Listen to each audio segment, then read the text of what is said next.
आज पुरै विश्व व्यापार डिजिटलाइजेसन भएको सन्दर्भमा नेपालको ट्रान्सपोर्ट व्यवसायलाई पनि डिजिटलाइज गर्दै विगत 2 वर्षदेखि व्यापारीहरूको हातमै ट्रक भन्ने नाराको साथमा टिमभरिया मोबाइल एपले उद्योगी व्यापारी साथै प्राकृतिक व्यक्ति जसलाई ट्रक तथा साना गाडी आवश्यकता पर्छ भौतिक स्थानीय ट्रान्सपोर्ट भन्दा सरल भाडा दरमा उपलब्ध गराउँदै आएको यहाँहरूलाई अवगत नै छ।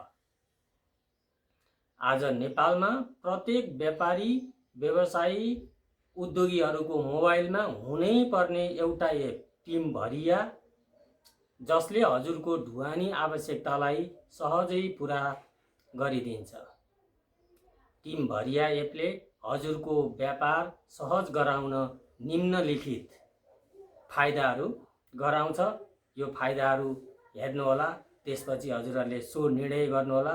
हजुर व्यापारी हुनुहुन्छ भने हजुरको मोबाइलमा चाहिँ हुनै पर्ने एप हो टिमभरिया। अब यसका फाइदाहरू चाहिँ यी छन्। पहिलो फाइदा पारदर्शिता। टिमभरियामा हालिएका लोडका भाडा दरहरू पारदर्शी हुन्छन्। सबै गाडीहरूले हेर्न पाउँछन्। उक्त भाडा दरमा कसैले अनावश्यक कमिसन थप घट गर्न पाउने गुन्जाइस रहँदैन, जसको कारणले हजुरले जुन भाडा राख्नु भएको छ पिकअप अर्डर क्रिएट गर्दा सोही भाडा गाडीले पाउने हुँदा हजुरले राखेको भाडा दरमा गाडीहरू जाने सम्भावना उच्च रहन्छ। हजुरलाई सरल भाडा दर पर्छ किनभने बीचको कमिसन हट्छ। दोस्रो नम्बर प्रतिस्पर्धात्मक ढुवानी। हजुरले टिमभरिया मोबाइल एपमा क्रिएट गर्नुभएको लोड रिक्वेस्ट धेरै ट्रक तथा साना गाडी हजुरले कुन गाडी सेलेक्ट गर्नुभएको छ सो गाडीमा जाने हुँदा सरल भाडा दर र प्रतिस्पर्धात्मक भाडा दरमा गाडी उपलब्ध हुने सम्भावना उच्च रहन्छ। तेस्रो नम्बर 24 घण्टा 7 दिन। टिमभरिया मोबाइल एप 24 घण्टा हजुरले पिकअप अर्डर क्रिएट गर्न सक्नुहुनेछ। हजुरलाई जुन बेला व्यापारमा चाहिँ अर्डर आयो, गाडी आवश्यकता पर्यो, सोही समयमा हजुरले पिकअप अर्डर, यदि कार्गोमा लगइन गर्नुभएको छ भने पिकअप अर्डर तुरुन्तै हाल्न सक्नुहुनेछ। साँझ बिहान कुरिरहनु नपर्ने हुँदा हजुरको ढुवानी सहज हुन्छ। चौथो नम्बर व्यापारी व्यवसायीले कार्गो लगइन गरिसकेपछि हजुरहरूले कार्गोमा लगइन गरिसक्नु भएपछि हजुरले थप 2 जना एडमिन गर्न सक्नुहुनेछ सोही नम्बरमा, जसको कारणले हजुरको अनुपस्थितिमा पनि पिकअप अर्डर क्रिएट हजुरको सहयोगीले गर्न सक्नुहुनेछ र त्यसको रेकर्ड हजुरलाई जानकारी प्राप्त हुनेछ। यसो गर्दा हजुर नभएको खण्डमा, कतै व्यस्त भएको खण्डमा पनि सोही नम्बरबाट 2 जना एड गर्नुभएको छ भने हजुरले अर्डर हाल्न सक्नुभयो, समस्या परेन। पाँचौं नम्बर एकै स्थानमा बसेर नेपालभरि गाडी खोज्न सकिने। हजुर नेपालको जुनसुकै सहरको जुनसुकै कुनामा भए पनि, मानौ हजुर पोखरा हुनुहुन्छ, हजुरलाई झापामा गाडी चाहियो। अब हजुरलाई त समस्या छ, झापामा त हजुरको पहिचान नहोला, ट्रान्सपोर्टलाई फोन गर्न समस्या होला।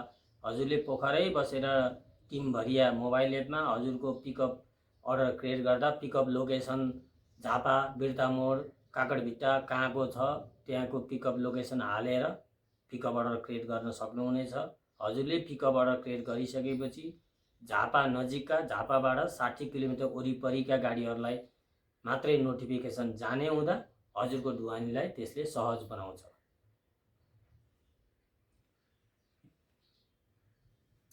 गाडी खोज्न विभिन्न ट्रान्सपोर्टहरूलाई फोन गरिरहनु पर्ने झन्झटबाट मुक्ति। हजुरले त अहिले एउटा गाडी चाहियो भने कुन ठाउँमा गाडी चाहियो त्यो ठाउँको ट्रान्सपोर्टलाई फोन गरेर भाडा बताएर फेरि उसले यतिमा पुगेन यतिमा जान्छ रे भनेर त्यो कम्युनिकेसन चाहिँ लामो कम्युनिकेसन भइरहन्छ। दिनको एउटा अर्डरको लागि पनि 4-5 चोटि कमसेकम पनि फोन गर्नुपर्ने बाध्यता छ। अब हजुरले टिमभरिया मोबाइल एपमा अर्डर क्रिएट गर्दा हजुरले आफ्नो भाडा राखेर अर्डर क्रिएट गर्नुहोस्। त्यो नजिकका गाडीहरूलाई सरर नोटिफिकेसन जान्छ। यदि हजुरको भाडा उचित लाग्यो भने गाडीले अटोमेटिक एक्सेप्ट गर्छ र हजुरलाई नोटिफिकेसन आउँछ। हजुरले त्यो गाडीको नम्बरसहित ट्र्याकिङ गर्न सक्नुहुनेछ। यदि हजुरले हालेको भाडा ट्रकवालाहरूलाई अथवा साना गाडीलाई सुइटेबल लागेन भने टिमभरियाले उहाँहरूको लागि पनि रेज रिक्वेस्ट भन्ने एउटा बटन दिएको छ। उहाँहरूले 10% भाडा थप गर्न सक्नुहुनेछ। उहाँहरूले रेज गर्नुहुन्छ। त्यो रेज रिक्वेस्ट फेरि हजुरकोमा नोटिफिकेसन आउँछ। यदि हजुरले अरू गाडी आफ्नो पहिला राखेको भाडा दरमा पाउनु भएन भने त्यो रेज रिक्वेस्ट एक्सेप्ट गर्नु भने तुरुन्तै गाडीले एक्सेप्ट हुन्छ। त्यसरी हजुरको डेलिभरी सक्सेस हुन्छ। टिमभरिया यति सजिलो बनाएको छ। अब विश्व बजार नै डिजिटल भएको स्थितिमा हामी नेपालीमा पनि किन डिजिटलाइजेसन नल्याउने भन्ने हिसाबले टिमभरियाले विगत 2 वर्षबाट अथक प्रयासबाट नेपालमै आफ्नो एप डेभलप गरेर सुरु गरेको यो एप हजुरलाई कस्तो लाग्छ चलाएर हेर्नुहोस्। पक्कै पनि हजुर खुसी हुनुहुनेछ, किनभने हातमै अब गाडी छ। मात्रै हजुरले टिमभरिया मोबाइल एप लगइन गर्ने, हजुरले कार्गो अप्सनमा गएर लगइन गर्ने, त्यसपछि सरर आफ्नो कुन कुन ठाउँमा छ त्यो ठाउँको अर्डर रिक्वेस्ट